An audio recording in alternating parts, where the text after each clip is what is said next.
bonjour et bienvenue à l'émission. Pour vous mettre à la page cet été, Pierre et moi avons choisi 2 livres. Pierre, tu as choisi un récit, je crois?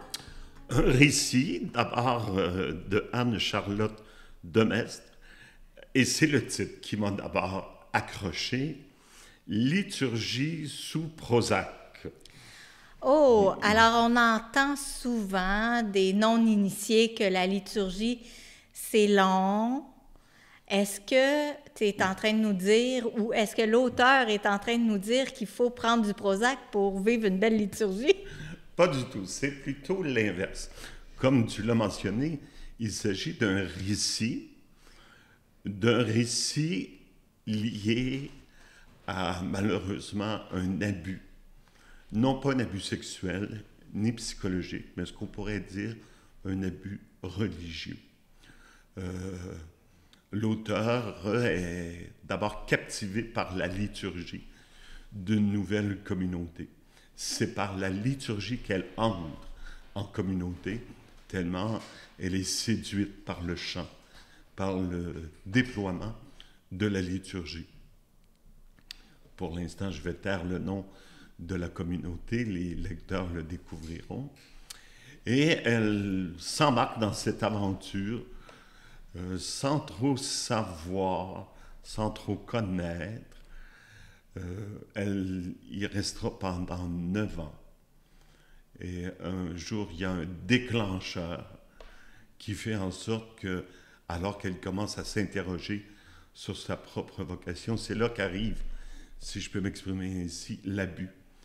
Mais ce qui est aussi très intéressant dans ce récit, c'est que l'auteur ne fait pas le procès de la congrégation en question, ne fait pas le procès du catholicisme du XXe siècle, c'est plutôt son expérience. Elle raconte comment elle en arrive à dire, finalement, c'est peut-être pas ça mon choix et c'est peut-être pas là mon engagement. Bien sûr, l'abus religieux, entre guillemets, a été un point marquant pour elle. Les lecteurs, encore une fois, je leur laisse le soin de découvrir comment cela se passe, mais on s'y retrouve, puisque au moment donné, elle sera envoyée à Montréal. C'est une communauté que l'on connaît bien. Alors, intéressant et pas destructeur, je dirais. L'auteur ne détruit vraiment pas ni la communauté, ni l'Église, mais on voit bien son cheminement. Alors, elle le dit d'ailleurs en sous-titre, récit d'une emprise spirituelle. Et moi, ça me fait réaliser que à travers, parfois, on critique la lourdeur de la formation tant des candidats que des personnes qui accompagnent, que des accompagnateurs. Mais l'accompagnement spirituel, c'est sensible, puis on ne peut pas s'improviser accompagnateur spirituel. Et c'est vraiment un défi de l'Église du 20e siècle de trouver des bons accompagnateurs formés. Et c'est d'ailleurs ce que l'auteur de la postfaste, Laurent Lemoine, dira. Il va remarquer que c'est l'un des problèmes des nouvelles communautés. Le personnel compétent pour accompagner ces jeunes. Ce n'est pas parce que tu fais partie d'une congrégation depuis 10 ans, 12 ans, que tu es nécessairement bien formé et préparé à accompagner spirituellement et parfois psychologiquement aussi des candidats. Donc, très, très intéressant.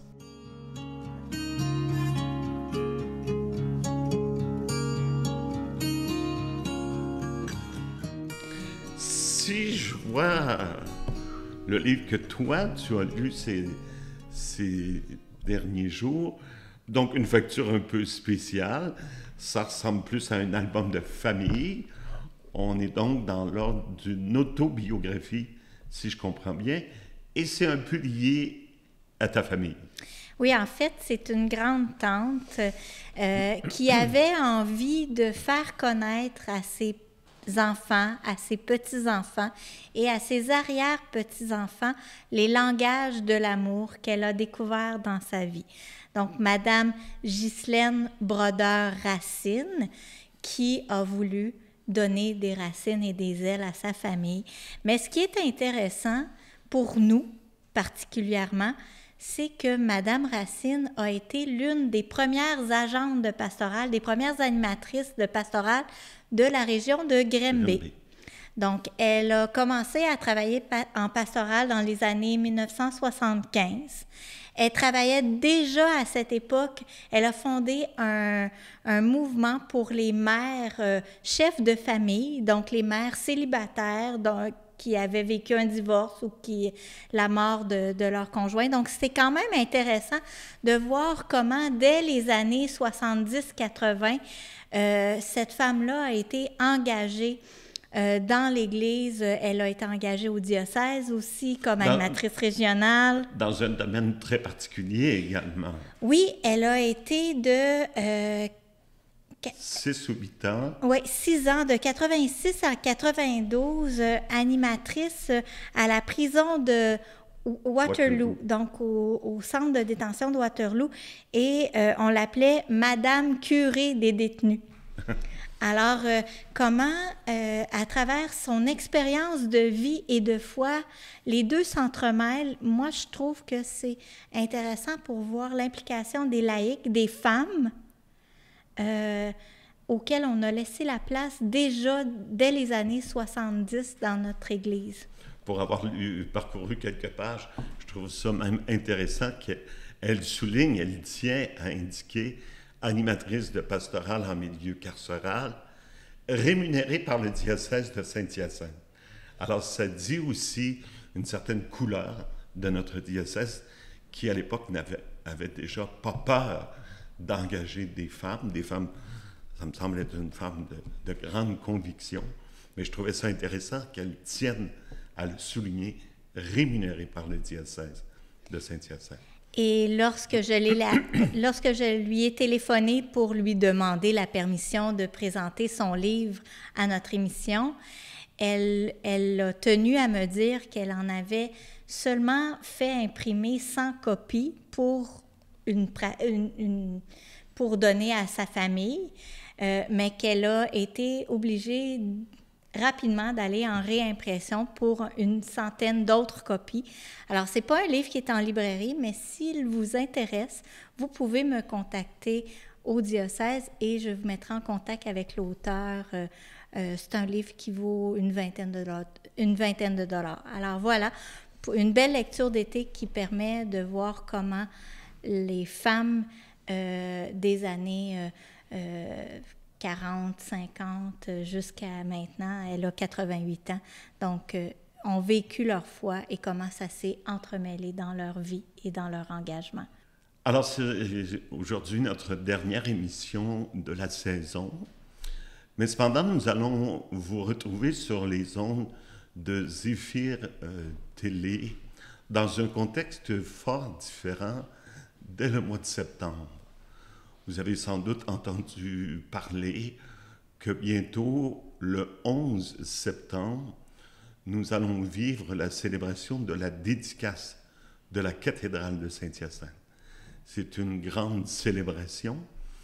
Et pour s'y préparer, historiquement, liturgiquement, mais aussi spirituellement, on nous a demandé à Stéphanie et à moi de préparer une petite neuvaine qui se tiendra donc 9 jours consécutifs, abordant des thèmes chers à Monseigneur Moreau, notre bienheureux Monseigneur Moreau, qui a fait construire la cathédrale actuelle. Donc des thèmes qui lui sont chers. Également, certains aspects de la célébration de la dédicace. Donc nous nous retrouvons dès le début du mois de septembre, je crois que c'est le 2, mais sous une autre forme pour cette petite neuvaine préparatoire à la dédicace de la cathédrale de Saint-Hyacinthe. Bon été à tous. Bon été et n'hésitez pas à lire, prendre le temps de dévorer et de déguster autant de livres que le temps vous le permettra.